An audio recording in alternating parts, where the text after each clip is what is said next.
So if you're like me, you probably don't want November through May to mean no more camping. You also probably don't want to freeze your ass off. So today we're looking at diesel heaters, the what, the why, my experience with them, and what solution I'll be looking at for camping for this winter. Okay, so pretty early on, getting into camping, I knew that I wanted to go the diesel heater route. This was before I knew how to wire or solder anything whatsoever. I was a pretty beginner in the world of camping. No power station, no solar panels, and I was pretty scared to pull the trigger on a diesel heater. Okay, so before we jump into the video, I would like to thank some sponsors, some supporters of the channel who make videos like this possible. First off, DK Mags.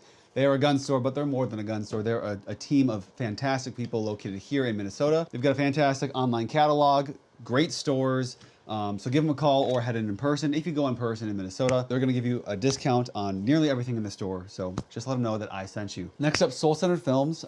For those of you who don't know, YouTube's not my main thing. I'm a videographer and my company, Soul Centered Films, Soul spelled like the Korean city, but that'll be linked in the description below. I'm a wedding videographer, so I make wedding films. And if you or anyone you know is getting married, maybe shoot them over my information. I am based in the Minnesota and Wisconsin area, but I'm willing to travel and would love to work with you guys on your wedding. Okay, so going back to my beginning early stages of figuring out what camping was and knowing that I wanted a diesel heater, the very first diesel heater that I bought happens to be the only one that I don't have here in front of me, but it was from Vevor. It was this style, the kind of PC tower design is what people generally call these.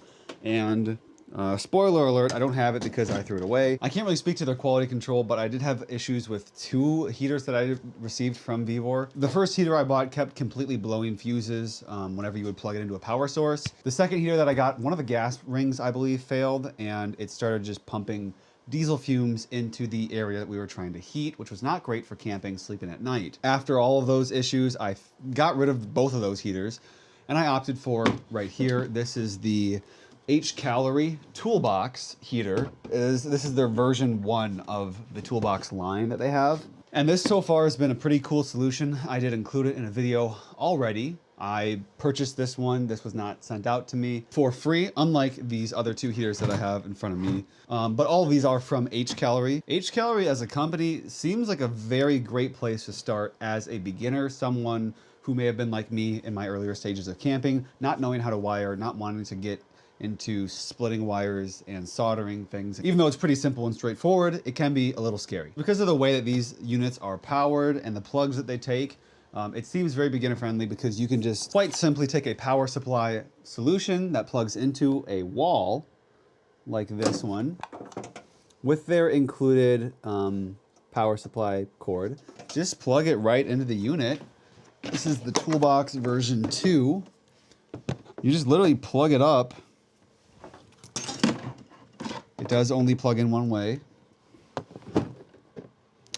And then you can power it off a power station, a wall. You have some options here. The Vevor diesel heaters that I did have required you to it only came with 2 wires that looked like these that just interfaced with battery terminals. And then the cable was not actually detachable from the unit itself. It was just wired up. I can't speak to other companies, but Vevor does do their diesel heater units in that style. Where you can't kind of pick and choose what different power cable options you want to go with. So for that reason, I feel like these are really beginner friendly. So in looking for like what is the best style, what is the best diesel heater for me, I have 3 options I'd love to just share with you guys right here. One other style of option that you could do that's not shown here that I haven't undergone myself is the do-it-yourself, the DIY Toolbox style heaters where you put it in a different box that's not actually made for diesel heaters, cut holes, you drill stuff, and you basically handle the R&D of something like this yourself, which can be great because you can really fully customize what you want it to be and do, what needs you want it to serve, and what features you want it to have, but obviously you got to do it. That's more expensive. It takes more time. What's the best? What's different about these two HCalory Toolbox ones that I have in front of me? So the Gen 1 Toolbox heater has an exterior tank. That's kind of the biggest difference here, obviously. I threw a 10-liter tank on. That's aftermarket. It didn't come with one. It came with a 5-liter tank. But that just gives me more more range, more time spent heating. But this is HCalory's Toolbox 2.0. You can see the unit itself is a little bit taller. I would say maybe 1.5 inches taller than the Toolbox 1. However, it does have a self-enclosed, or I guess contained within, self-contained fuel tank, which is stored up top here. This tank is 6 liters, so it's larger than the stock capacity on the Toolbox 1. Just based on fuel volume alone, you get more running time with the new Toolbox style design. But on top of that, the fuel economy on the Toolbox version 2 that we're looking at has increased. Let me read some numbers here. From 0.04 all the way to 0.11, depending on the running level, the intensity that you're running the heater at. Improving to 0.036 to 0.1 gallons per hour, which doesn't necessarily help because this is in liters. Yeah, I can't do the conversions for you guys, I'm sorry. With the 2nd generation Toolbox heater, you're looking at a more efficient device. It also does come with the AC cable. So for me, it's gonna be easier to transport than the version 1 because this extra tank does throw the device off center and can be prone to tipping a little bit or wobbling a little bit more than just a straight up block would. So if you ask me, the new version is absolutely better than the old one in pretty much every way. If you already have the version 1 and it's been suiting your needs and you've been able to successfully camp comfortably and have it serve the role, do the things that you need a diesel heater to do, then you probably don't need to upgrade. We're talking kind of like iPhone 14 Pro to iPhone 15 Pro level of changes here. It's better, it's more efficient, it's more streamlined, but at the end of the day, it still does the same thing. But if you are looking for a Toolbox heater, definitely go for, like, there's no reason to go for the version 1 if you ask me. Definitely I would say go for the version 2. You will not be let down. Now, if you don't want the Toolbox style, to me it's more aesthetic. Like, it feels a little bit more legit. Like, you know, you pull it out of the truck and you're like, oh, what's that? This is my heater. Versus the PC one looks a little more homemade and a little bit less, I don't know. I don't want to say safe because they're both very safe units, but something about it just feels more DIY, a little bit more sketchy than when compared to a really polished presentation, such as the Toolbox design. Now, this is HCalory's PC style offerings. I used to think all of these were the same, but now that I've owned a couple of Vivor, a different Chinese company that we talked about early on in the video, their diesel heaters are in a similar price point to HCalory's, falling in that budget lineup within the market. But they really are hard to compare because the quality feels completely different. Now, to be fair, this is one of HCalory's newer PC style models, so I can't speak to their old ones, but the design of this, the fit and the tolerances of the machining, all the components just feels a lot better than my previous style diesel heater.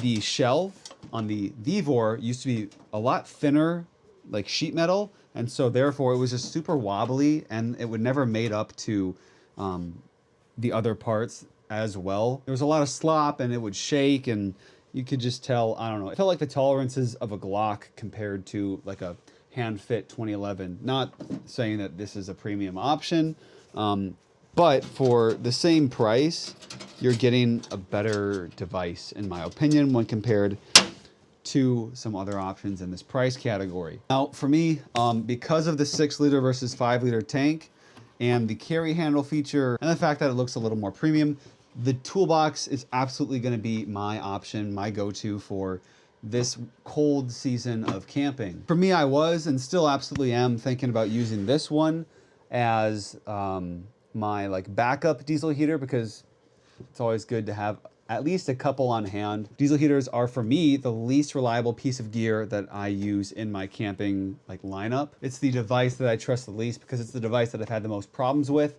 and it can be relatively moderate consequence when it does go wrong. So potentially bringing this as a second, as a backup, if I run out of fuel in this one, I think it's worth having 2 on hand, and this one's gonna be my primary, this one's gonna be my secondary.